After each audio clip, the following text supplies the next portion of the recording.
ఈ మంచి సమయాన ప్రభువును స్తుతిస్తూ పేతురు తన మొదటి పత్రికలో ఇలాగ జ్ఞాపకం చేస్తూ ఉన్నాడు. మీరు మంచి విషయములో ఆసక్తి గలవారైతే మీకు హాని చేయగలవాడు ఎవడు అని అన్నాడు. నిజంగా నేటి దినాల్లో మంచి విషయాలలో ఆసక్తి కలిగిన వారు లేరు. ప్రతి చెడు క్రియలలో ఆసక్తిని చూపుతూ ఉన్నారు. దేనిలో చూసినా కూడా చెడు తలంపులలో ఆసక్తి, చెడు కార్యములలో ఆసక్తి, చెడుకు సంబంధమైనటువంటి దానిలో ఆసక్తి. కానీ దావీదు భక్తుల్ని జ్ఞాపకం చేస్తే దావీదు అంటాడు, నీ ఇంటిని గూర్చిన ఆసక్తి నన్ను భక్షిస్తూ ఉంది.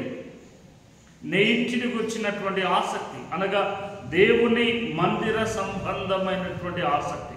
అందుకే కొరహు కుమారులు జ్ఞాపకం చేస్తూ, దేవా నీ మందిర ఆవరణములో ఒక దినము గడిపితే చాలు, మాకు 1000 దినములతో సమానము అని అన్నారు.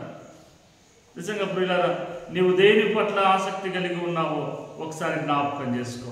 దేవుడు మనలను అలాగున నడిపించునుగాక.